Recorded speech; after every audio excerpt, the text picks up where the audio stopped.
ग्रामवासियों को, तमाम दर्शकों को हार्दिक अभिनंदन करते हैं और करते रहेंगे। जितने भी दर्शक आए हैं कृपया सर्वप्रथम गणेश भगवान के नाम पर सभी आदमी जोर से जयकारा लगाइएगा। प्रेम से बोलो गणेश भगवान की, पार्वती हमारे की, वीरभद्र की, शंकर भगवान की।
को किले के अंदर लो तेरा कहकर बुलाता है।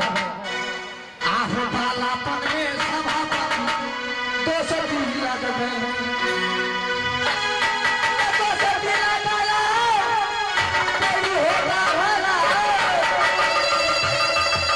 दोसबा का नाम जब लंदन छाहे ताकि बसत पड़ी होगा घरा, पिता का नाम भी अच्छा है, तो सब सबैया छै पड़ी होगा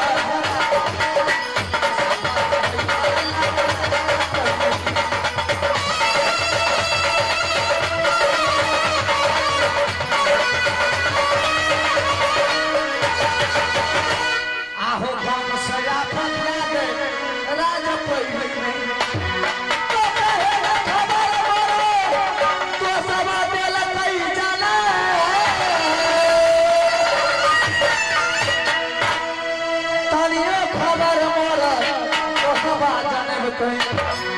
जैसे मारा तो मोहब्बत में जवान नगर नगर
सहजनों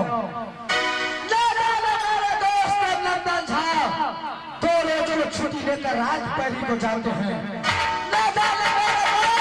सपना रोज लगा देता है, राज मोहब्बत के अंदर मैं दोस्त को नहीं देखता हूँ तो मेरे दिल में चैन नहीं आता है। मैं करूँ तो क्या, मैं अपनी दोस्त को राज मोहब्बत में थोड़ा देर इंतजार कर रहा हूँ। अगर मेरे दोस्त राजबड़ी से राज मोहब्बत नहीं आया तो मैं राज मोहब्बत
हमारे दर्शक वृंद सभी महान भाइयों को हमारे पास से प्रणाम।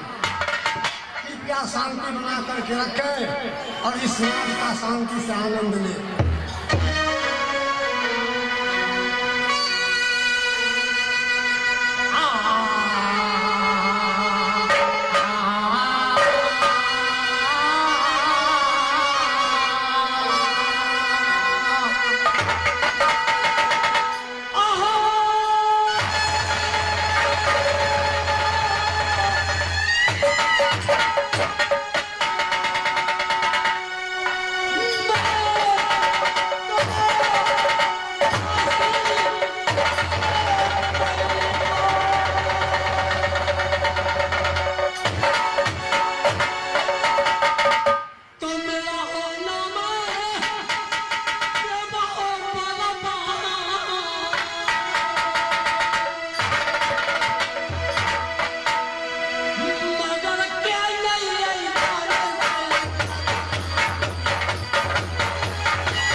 पिताजी के नाम, पिताजी के नाम। और मेरा नाम देवनंदन झा। जिस दिनों से चलते देवनंदन झा का आत्मा इस भूमि पे मर गया है दुनिया के अंदर सुपरवीर मर गया कि देवनंदन झा की बाहों को मोड़ देगा। भैया सब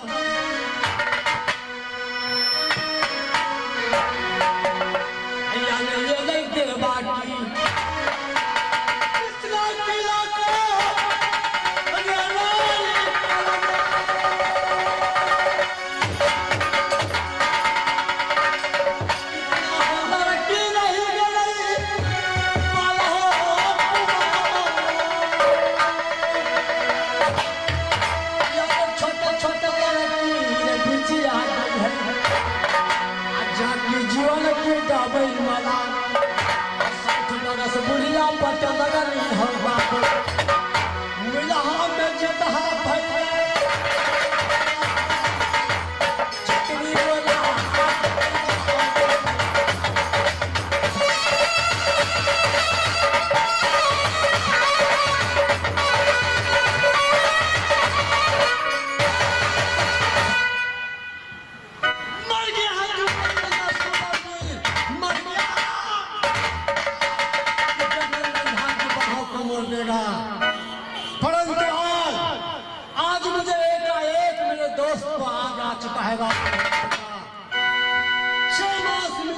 दोस्त हो चुका है। मेरे दोस्त ने राज मोहब्बत से एक गाना भेजा, न जाने कौन सी ऐसी आफत मेरे दोस्त की आ चुका है। मेरे दोस्त राज मोहब्बत से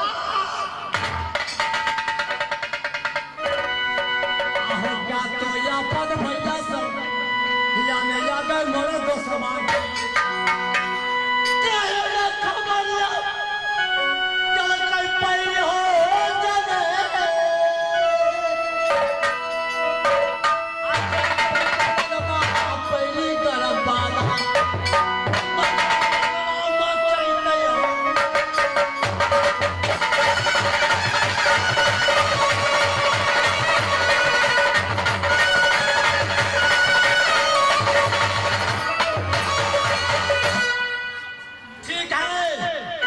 मैं राजमहल में 1 मिनट नहीं रह सकता हूँ, क्योंकि जब तक मैं दोस्त को नहीं मिलता हूँ मेरा दिल में मैं भी राज मोहब्बत को चलता हूँ।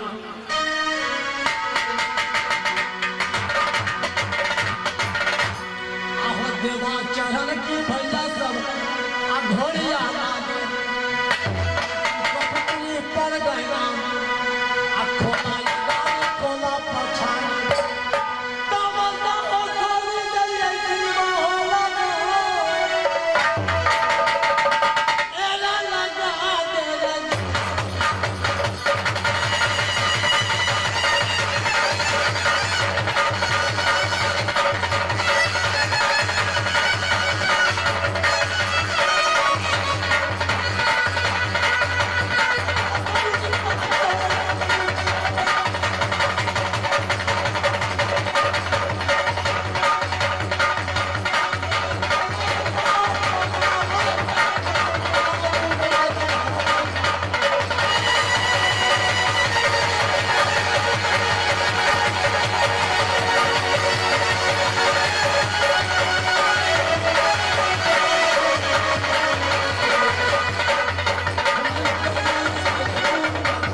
मेरे दोस्त सबसे पहले कुशल बताया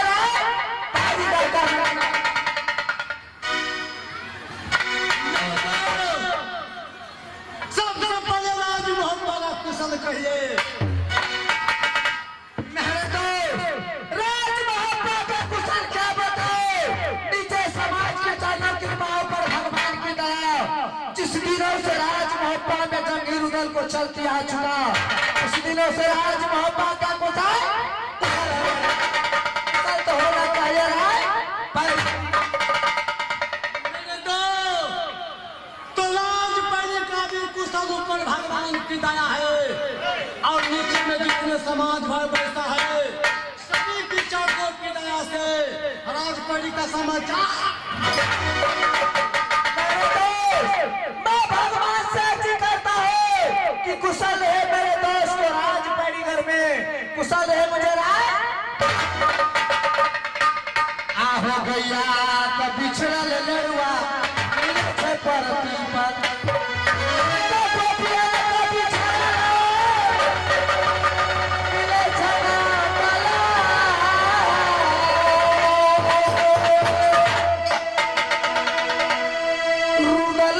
बिछड़ल देवा